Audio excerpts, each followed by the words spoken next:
You ever watch somebody call the cops on the actual owner of the land they're standing on? The first thing I heard that morning wasn't the sound of water against the dock. It was Diane Kingsley screaming across the lake like she owned the sunrise itself. The cold cedar planks creaked under my boots as I reeled in a largemouth bass. Mist floating low across Whitaker Lake in thin silver ribbons. The air smelled like wet pine, lake mud, and black coffee cooling beside my tackle box. Perfect Texas morning. At least it had been 30 seconds earlier. Then came the sirens. Red and blue lights bounced off the water while Diane stood at the edge of the community dock in white capri pants and oversized sunglasses. One manicured finger pointed straight at me like she was identifying a fugitive. "That's him," she yelled before the deputies even stepped out of the cruiser. "He keeps trespassing on private HOA property." I remember looking down at the fish still flopping against the aluminum floor of my John boat and thinking how insane the whole thing sounded. Trespassing. On my own lake. Deputy Collins climbed out first, adjusting his belt while the morning humidity already darkened the collar of his uniform. Good guy. Local county sheriff's department. I'd seen him at the diner a dozen times over the years. But the second he looked toward Diane, I could already tell she'd called this in hot. Her white Lexus SUV sat crooked beside the dock with the driver door still open and her HOA clipboard tucked under one arm like a weapon. "Morning, Caleb," Collins said carefully. "We got a complaint about unauthorized access to community water." Community water. I almost laughed. Instead, I set the rod down slow and stepped onto the dock, water dripping from my boots. Diane's perfume hit me before her words did. Something sharp and expensive trying real hard to cover cigarette smoke. "I told you this would happen," she snapped. "Residents have been complaining for months. You can't just fish here whenever you want." The craziest part? Half the people standing behind her actually believed her. Families from Willow Creek Estates gathered near the picnic tables holding Starbucks cups and phones, watching like they were about to witness some criminal getting dragged away. Kids wearing little life jackets. Kayaks lined neatly beside a giant sign that read Willow Creek Community Lake in bright blue paint. A sign they'd bolted into my shoreline 3 weeks earlier. The metal screws were still visible in the cedar post. I could hear boat ropes tapping against the dock in the silence after her little speech. Clink, clink, clink. My grandfather used to say lakes remember everything. Every footprint. Every lie. Every man arrogant enough to think paper authority mattered more than dirt and water. Diane stepped closer, lowering her voice like she was doing me a favor. "You've embarrassed yourself long enough, Caleb. Just leave peacefully before this turns into something bigger." The funny thing was, she still thought this was about fishing. Whitaker Lake was never supposed to become a neighborhood attraction. That was the part people kept forgetting. My grandfather dug the first retention trench here in 1964 with a borrowed bulldozer and 2 stubborn friends who worked for barbecue and cold beer. Back then, this entire valley was scrub oak, rattlesnakes, and clay thick enough to swallow truck tires after rainstorms. No gated entrances. No matching mailboxes. No fake little community banners hanging from decorative lamp posts. Just land. Honest land. I grew up on this water. Learned how to cast a line before I learned long division. My grandfather used to wake me before sunrise every Saturday. The smell of black coffee and pipe tobacco filling the old cabin while fog rolled over the lake outside the windows. "Listen close," he would tell me. "Water tells you everything about people." I never understood what he meant until Willow Creek Estates showed up 20 years later with their golf carts and homeowners association bylaws thick as phone books. After my grandfather passed, the lake came to me along with 43 acres wrapped around the shoreline. Not because I was special, just because I was the only one who stayed. My sister moved to Denver. My cousins sold their shares years ago, but I stayed here repairing survey equipment, doing county land assessments, and keeping the property exactly the way my grandfather left it. Quiet. The old cabin still sits about 200 yards from the eastern bank beneath a cluster of cedar trees that smell sharp after rain. Some mornings the wood creaks loud enough to wake me before dawn. Other mornings it is so still outside you can hear fish breaking the surface from the porch swing. Then Willow Creek arrived. Construction started 3 summers ago on the north ridge overlooking the lake. First came the bulldozers, then the framing crews, then the endless parade of white contractor trucks grinding gravel dust into the air from 6 in the morning until dark. Diane Kingsley appeared around the same time, like she had been elected queen of suburban expansion. Perfect blonde hair. White Lexus. Smile tight enough to crack glass. She sold people this fantasy about exclusive waterfront living, even though her precious subdivision did not own a single foot of waterfront. That detail somehow never made it into the brochures. At first, it started small. Residents wandering too close to my dock. Kids leaving soda cans near the shoreline. Somebody tied a kayak to my fishing post one weekend like it was public property. I stayed patient longer than most people would have. But patience gets expensive when entitled people mistake silence for weakness. One afternoon, I came home from a county survey job and nearly drove into a freshly painted sign bolted beside the North Access Trail. Willow Creek Community Lake Access. Blue lettering. Expensive lumber. HOA logo burned right into the wood. The smell of fresh paint still hung in the heat. I remember standing there with dust sticking to the sweat on my neck, while cicadas screamed from the trees overhead. It felt surreal, like watching strangers rename your family cemetery while you were still standing in it. When I confronted Diane at the next HOA meeting, she smiled through the entire conversation like she was humoring a confused old man. The residents contribute to maintaining the beauty of the area, Caleb, she said smoothly. Naturally, they expect access to community amenities. Amenities. That word stayed stuck in my head the entire drive home, because she was not talking about water anymore. She was talking about ownership. The real trouble started the week Diane discovered residents would pay extra for a lake view if she convinced them the water belonged to the neighborhood. You could practically smell the greed rolling off those HOA meetings.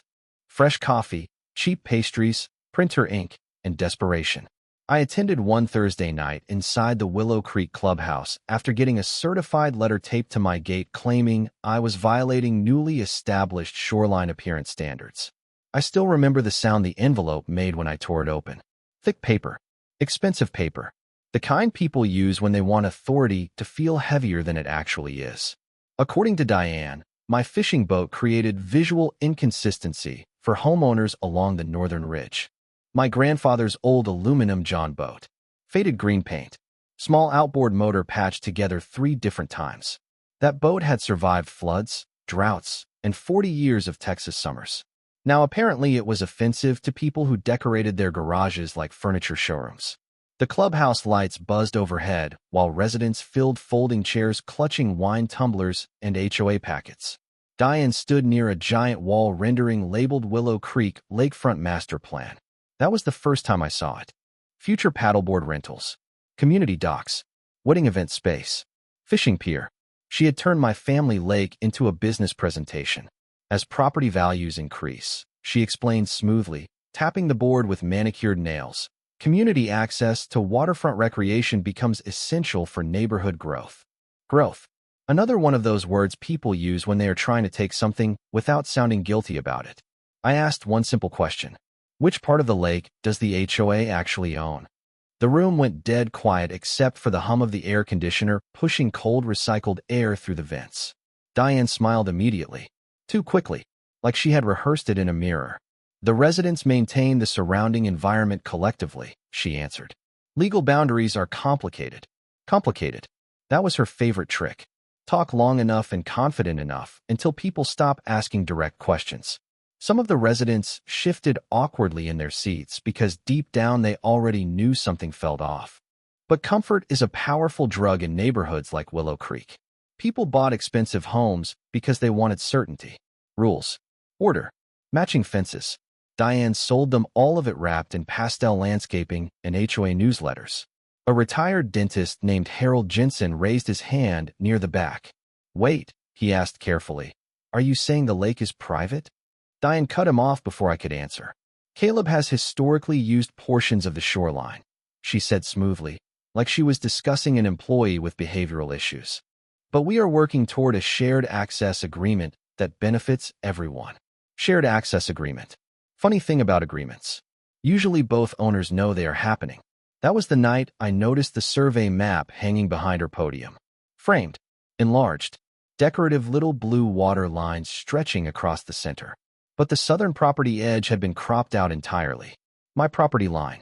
My dock. My cabin. Gone. The texture of anger feels strange when it settles in slowly. Not explosive. Heavy. Like wet concrete hardening in your chest. I drove home that night with the truck windows down, listening to gravel crack beneath the tires while warm lake air rolled through the cab. Halfway down the shoreline road, my headlights caught something reflective near the dock. Brand new metal posts hammered into the ground beside my property. Reserved for HOA residents. White paint still drying. They had installed them while I was sitting in the meeting. By the end of that month, they stopped pretending the lake belonged to somebody else and started acting like I was the problem for noticing. Every morning brought something new. Fresh footprints across my dock. Beer cans floating near the cattails. Wake boats tearing across shallow water where my grandfather stocked base decades ago. The sound alone drove me insane. Engines whining across water before sunrise while the smell of gasoline drifted through open cabin windows. One Saturday, I walked outside carrying a cup of coffee and nearly dropped it when I saw 3 strangers setting up lawn chairs 20 feet from my shoreline fire pit. One woman actually smiled and waved at me like I worked there. "Beautiful lake you all have," she said. "You all." That was the word that got me. Not your lake. Not private property.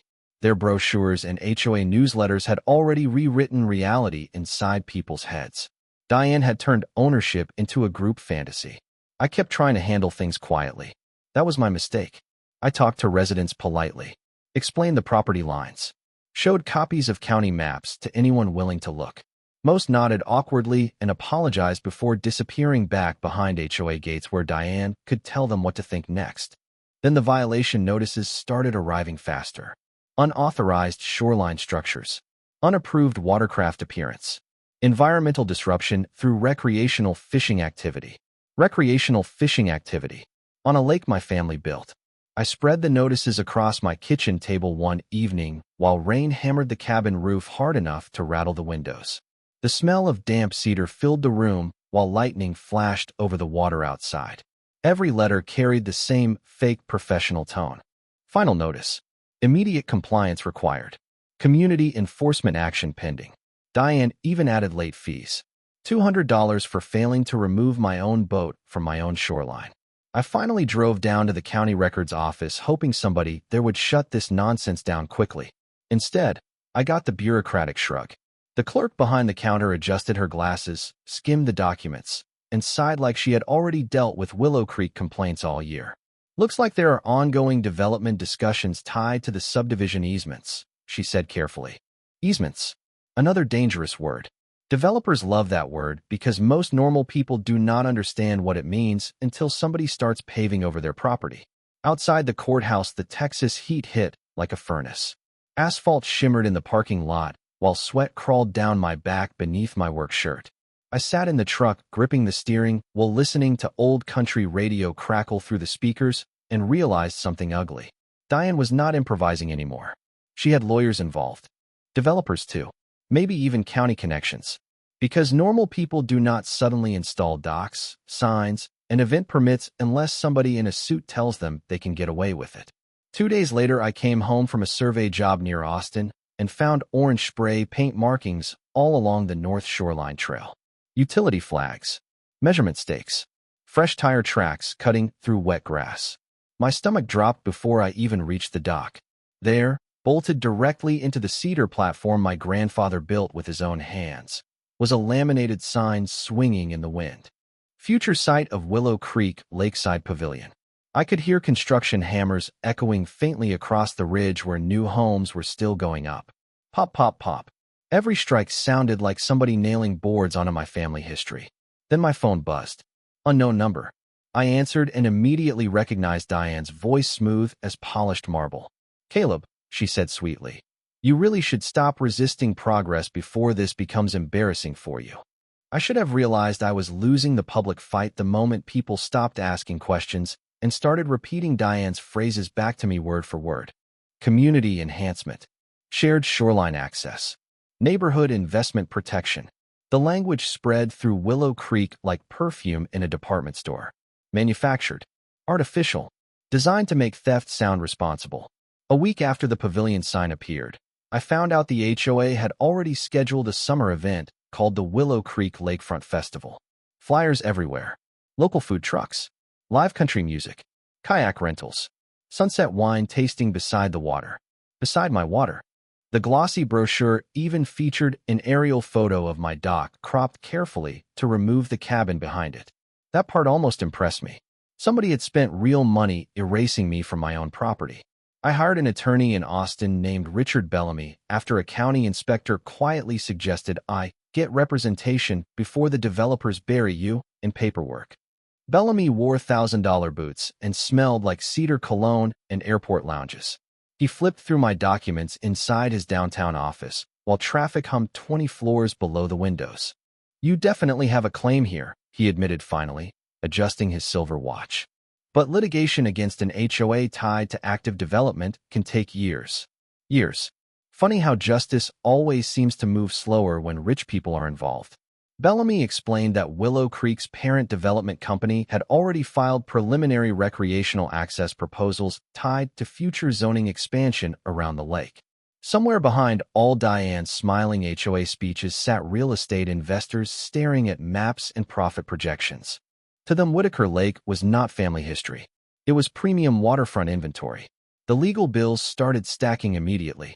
Retainer fees, filing reviews, survey confirmations. I spread receipts across the cabin kitchen table at night, while old ceiling fans rattled overhead, pushing humid air around the room. Some evenings I just sat there listening to frogs croak outside the screened windows, wondering how the hell I became the outsider on land my grandfather paid taxes on for 60 years. Then came the sheriff visit.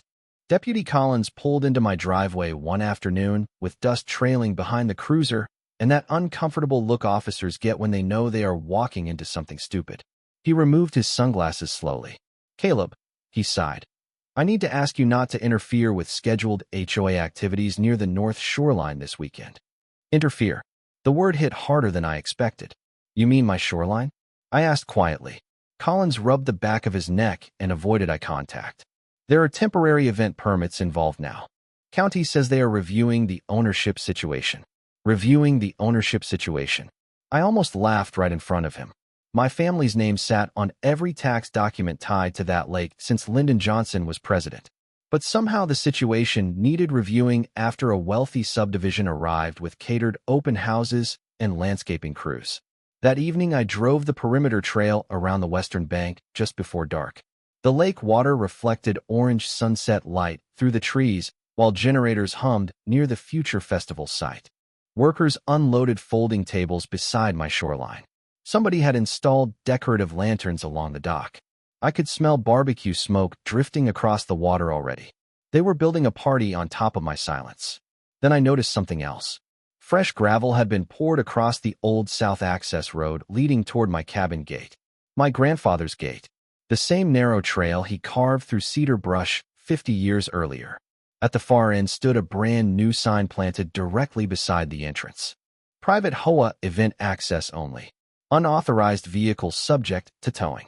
That was the exact moment something inside me stopped trying to be reasonable. My grandfather kept important papers in an old green tackle box that smelled permanently like lake water and rusted hooks. Most people would have thrown the thing away years ago. The hinges squealed every time you opened it, and the metal sides were scratched so badly you could barely see the faded brand logo anymore. But Pops trusted that box more than banks. "Paper survives longer than promises," he used to say.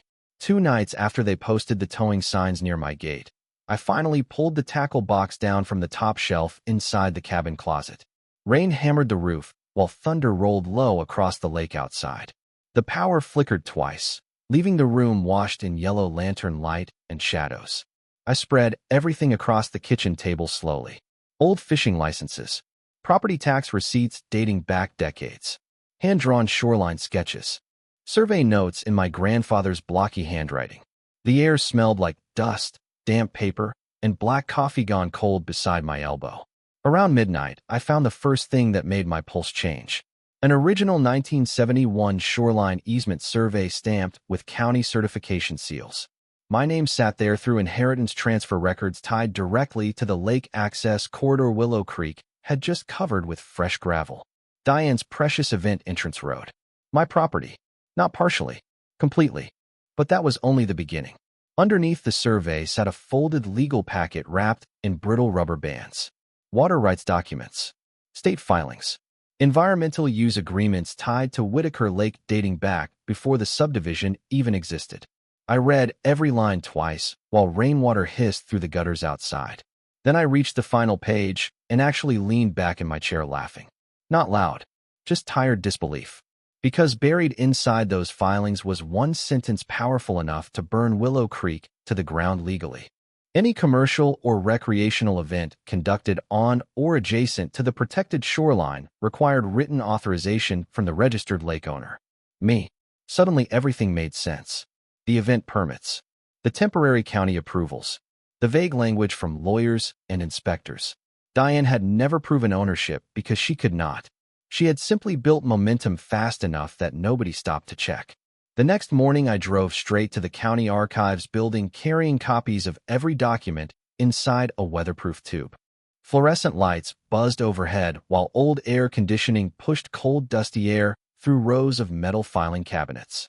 An elderly clerk named Martha helped me pull original plat records tied to Willow Creek Estate's development filings. Sweet woman. Cat-eye glasses hanging from a chain around her neck. She frowned deeper with every page we uncovered. "Honey," she muttered finally, sliding one map toward me. Their official subdivision boundary stops almost 300 feet short of the actual shoreline. 300 feet.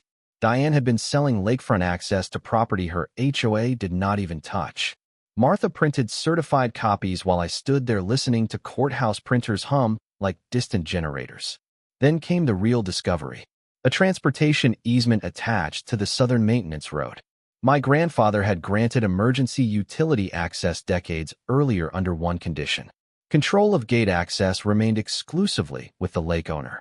I could practically hear Diane's voice in my head bragging about the festival entrance signs. All those residents. All those vendors. All those catered trucks driving through a legally protected access point controlled by me. The metallic taste of adrenaline hit the back of my throat hard enough to make me smile for the first time in weeks. Outside, Texas heat shimmered off courthouse pavement while wind pushed storm clouds across the horizon over Whitaker Lake. For the first time since this mess started, I stopped feeling cornered. Because Diane thought she was building authority, what she was actually building was evidence. I stopped arguing with Diane after that. That was the first thing that confused her. No more angry phone calls. No more showing up at HOA meetings with county maps. No more complaints about signs or docks or trespassing. I just went quiet. People always underestimate silence because they mistake it for surrender. The truth is silence gives you room to build. And I started building carefully. The Willow Creek Lakefront Festival was scheduled for the second Saturday in July. Diane pushed it hard across social media and neighborhood newsletters. Sunset concerts. Food trucks. Family movie night beside the water. $50 parking passes for non-residents. $75 VIP lakefront seating packages. She even hired photographers to shoot promotional videos beside my dock, while strings of decorative lights reflected across the lake at night like some luxury resort advertisement. Every time I drove past the shoreline that week, the smell of charcoal grills and fresh lumber drifted through the summer heat. Workers hammered together temporary vendor booths near the water while golf carts buzzed back and forth carrying HOA volunteers in matching blue shirts. Diane walked around with a clipboard and wireless headset acting like a cruise ship director preparing for launch. The crazy part was how normal everyone treated it. Residents posted countdowns online. Realtors advertised exclusive waterfront living experiences.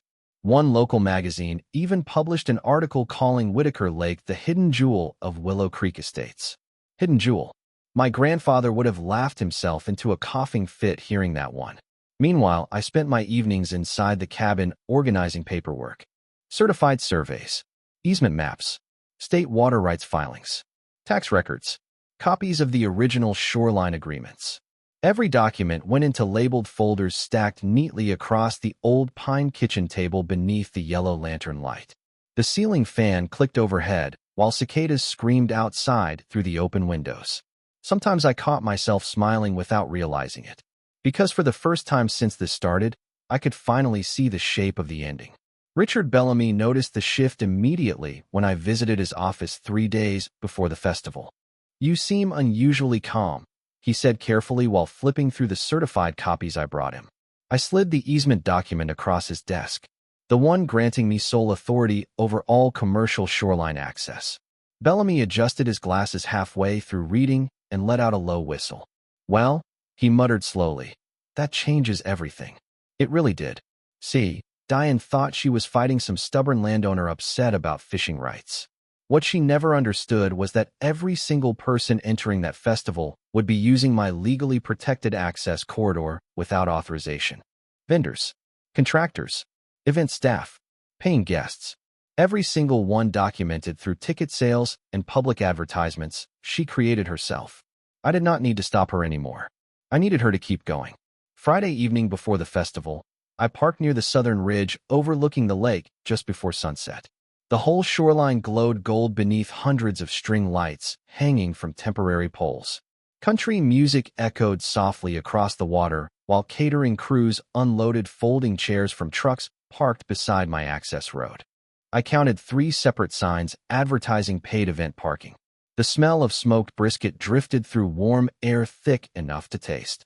Diane stood near the pavilion site wearing white linen pants and smiling for photos beside a giant banner reading Welcome to Willow Creek Lakefront Festival. She looked proud, victorious even. Then she spotted my truck parked near the ridge. For a second her smile tightened. I tipped my hat politely from inside the cab and drove away without saying a word. That unsettled her more than any argument ever could. Festival day arrived hot enough to melt asphalt by noon. The lake shimmered beneath heavy July sunlight, while music thumped across the shoreline from rented speakers wired into temporary poles beside the pavilion. By 10 in the morning, Willow Creek looked like a county fair built on top of denial. Golf carts zipped between parked trucks. Kids ran through the grass, carrying inflatable tubes. Food vendors shouted over generators humming near the access road. The smell of smoked brisket, sunscreen, gasoline, and lake water mixed into one thick summer haze drifting across the shoreline. And every single vehicle entering the festival rolled directly through my protected easement gate. Exactly like I wanted. I stayed away until sunset. Timing matters in situations like this. People needed to settle in first. They needed to spend money. They needed to fully believe the illusion before reality hit them in the face. Around 7:30 the sky turned deep orange over Whitaker Lake, while string lights reflected off the water beside the dock. Country music echoed across the shoreline, and wine glasses clinked beneath the pavilion Diane built without permission. She stood near the entrance greeting residents like a celebrity mayor at a ribbon-cutting ceremony. White dress, gold bracelets, perfect smile, the whole performance. Then the first county vehicle rolled in. Most people barely noticed it. Just another SUV pulling beside the vendor trailers. But I noticed. So did Diane. Her smile faltered for half a second before snapping right back into place. Then came the sheriff department trucks. Then another county inspector vehicle. Then Richard Bellamy's black Lincoln eased slowly through the gravel entrance with enough legal paperwork in the trunk to choke a horse. The music kept playing for another minute because nobody understood what was happening yet. I parked beside the shoreline near my grandfather's old dock and stepped out carrying the same weatherproof document tube I had been hauling around for weeks. The evening air felt electric. Warm lake wind pushed against my shirt, while conversations nearby started thinning into nervous murmurs. Diane walked toward me immediately, heels clicking hard against the wooden planks. "Caleb," she said through a frozen smile, "this is a private HOA event." I almost admired the commitment. Even then she still tried to say it out loud like repetition could make ownership real. Deputy Collins stepped beside us quietly, while County Land Commissioner Everett Hale removed a stack of certified documents from his leather briefcase. The sound of paper sliding free seemed louder than the music at that point. Diane's expression shifted the second Hale spoke. "Mrs. Kingsley," he said calmly, "we have confirmed multiple unauthorized commercial activities operating on privately owned shoreline property." Silence hit the pavilion like somebody cut power to the whole lake. You could hear ice shifting inside drink glasses. Somewhere near the food trucks a child laughed without understanding why every adult suddenly looked terrified. Diane blinked hard. "That is impossible," she snapped. "The HOA controls lake access." Bellamy finally stepped forward then, smooth as polished stone. "Actually," he replied, Mr. Whitaker controls all legal access through the southern easement your event vendors have been using all day. I handed Collins the original shoreline survey while Hale unfolded the certified plat map across one of the registration tables. Residents crowded closer under the string lights, staring at the giant red property boundary line cutting directly through the festival site. My property line. My dock. My shoreline. My road. Every inch documented. Diane's face lost color so fast, it almost looked painful. "No," she whispered. "That cannot be right." But it was right. Worse than right. Because every paid ticket, vendor contract, parking fee, and promotional advertisement tied directly back to unauthorized commercial use of privately owned land and water access. And the beautiful part? Diane created every piece of evidence herself. The music stopped completely about 10 minutes after the county inspectors arrived. One moment, people were laughing beside the shoreline with plastic wine glasses in their hands. The next, they stood frozen beneath string lights listening to lawyers explain property violations over the sound of crickets and distant boat water tapping softly against the dock. Funny how fast luxury turns into panic when paperwork shows up. Diane kept insisting there had been some misunderstanding. I watched her stand near the registration table flipping through copies of subdivision maps with trembling fingers while sweat gathered along her hairline despite the evening breeze coming off the lake. The HOA invested thousands into this area. She snapped at Commissioner Hale. Residents were promised access. Hale never even looked up from the certified survey packet. "Promises do not override ownership records, ma'am." That line landed harder than any courtroom speech ever could. Around us, vendors started quietly packing equipment into trailers. The smell of extinguished barbecue pits drifted through cooling night air while generators powered down one by one across the shoreline.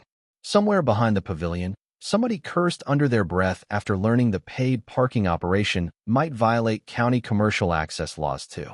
Every single detail Diane created to look official had become evidence against her.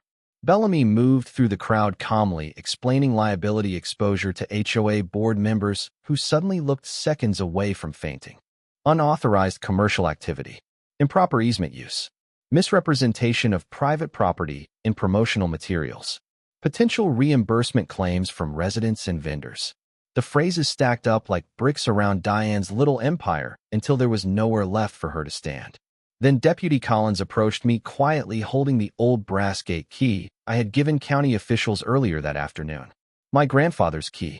Heavy, cold, worn smooth around the edges from decades of use. "Access control belongs to you," he said simply.